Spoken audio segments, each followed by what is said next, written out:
everyone, this is Patricia with Mental Health Matters, as well as on my YouTube channel, A Slice of Peace with Patricia. We've been talking a lot about alcoholism and treatment, so for those that perhaps have missed my videos, please don't hesitate to go on back. They're all stored there on my YouTube channel. Tonight, though, I thought that we would begin again with another type of addiction that Americans are facing, unfortunately. It's called the opiate epidemic. According to the latest numbers from the CDC, 81,000 Americans have overdosed on heroin up to May of 2020. 81,000 Americans have died due to the opiate epidemic. It truly is a national crisis. So let's turn the clock back a little bit and take a look at how we got where we are today. All right, so there was a psychiatrist named Dr. Robert DuPont. He did an interview with PBS in the 60s, and he said at that time that 40% of all prison male admissions tested positive for heroin. So that's almost half the population in the prison system were addicts addicted to heroin. So heroin has really been around for a very long time. It started off in the fields of Asia, in the poppy fields. And also in Asia, they have things called opium dens. And in the 70s, unfortunately, a lot of our Vietnam soldiers being placed in Asia came home addicted to heroin. So that's in the 70s. And we've had some very famous people, including Janis Joplin, who overdosed in the 70s on heroin. Of course, she also had an alcohol issue, but heroin really was what was her demise. All right, so then we move into the 80s. And during the 80s, the opiates went kind of underground, and cocaine and crack cocaine was really the drug of choice at that time. It came up through Cuba and in through Florida and the Panhandle, and then got distributed throughout the U.S. And for the next decade or decade and a half, it was really the #1 drug of choice. However, in the mid-90s, the pharmaceutical industry took a look at what was being done in terms of pain management and pain relief, and they came up with another couple of products called Oxycontin, and they began to tell all of our healthcare providers that it was not addictive and that it would really hit the centers in the brain that received the opiates, that there were no side effects, that they were fairly harmless. And they sold them to just about every physician who deals with pain issues. So we had Oxycontin on the market, we had Percocet, we had Vicodin. The hospitals were still, of course, still using morphine, and all of this was mushrooming into people chronically in pain and in need of some relief, going to multiple doctors, getting scripts for pain relief and using these manufactured medications, if you want to say. Well, unfortunately, by the next decade, we have learned that they are highly addictive and that a tolerance is built rather quickly, and they're very expensive.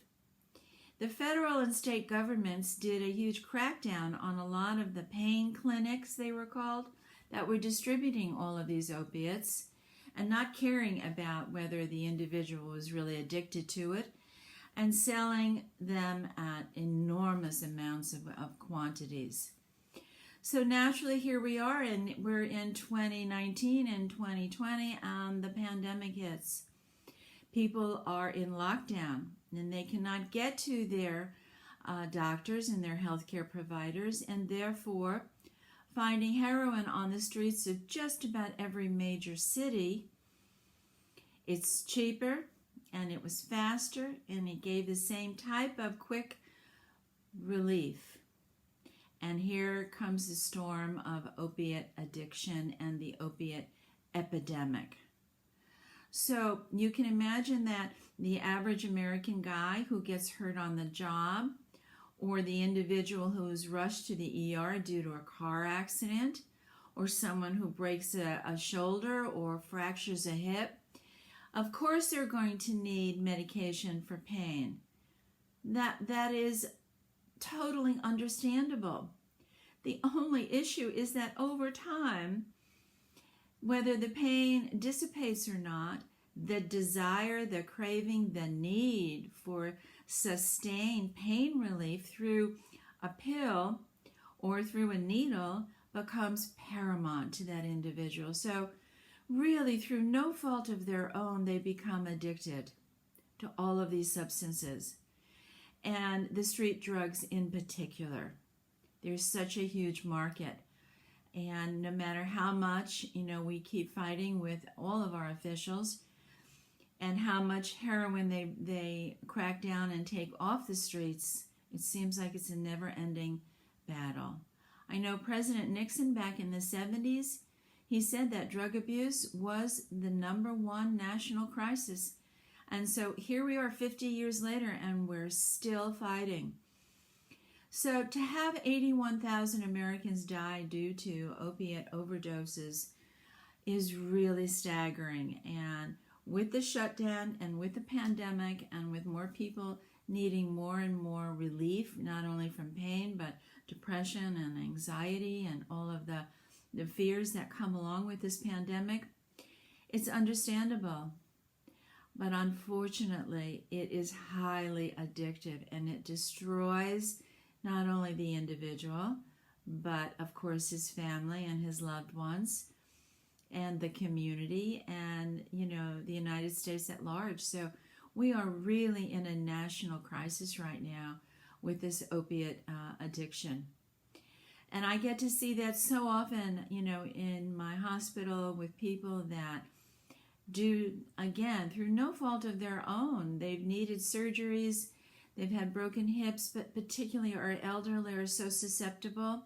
Their thinking is, well, my doctor said it was okay, I have a prescription. And before you know it, they are addicts. And when we see them, we have to go through an entire detox stage, and it's very, very uncomfortable and overwhelming for them. They trusted their physician. This is where, it's been a really difficult uphill battle to convince them there has to be another way. So not only are we seeing an increase in our HIV communities due to sharing of needles, we're seeing it in our poverty areas where there's no access to good health care. And of course, we're seeing an increase in our unborn babies. And when they do come into the world, they're highly addicted to the opiates because their mother was on heroin. And they too have to go through such an uncomfortable and painful detox. So this is a huge problem for all of us here in the U.S., and hopefully through a lot of awareness and education, and hopefully working with our friends in the pharmaceutical industries, we can put a dent in these numbers, and that's really what I'm hopeful for. So tonight I just wanted to educate you a little bit and make you more aware.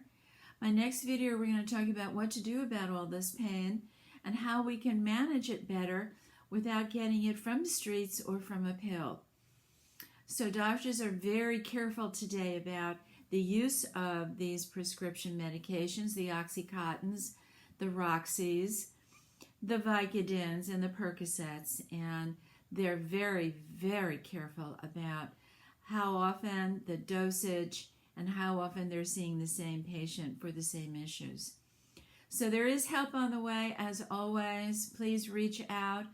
I'd be happy to answer any questions you may have. Share this with a friend that may be going through some of these issues, particularly if they're seniors, and some of our very young who, once again, are looking for a quick fix. There really isn't one. Working through pain and working through pain healing is really what is the most indicated and most beneficial next step. Okay, I'll be back to see you real soon.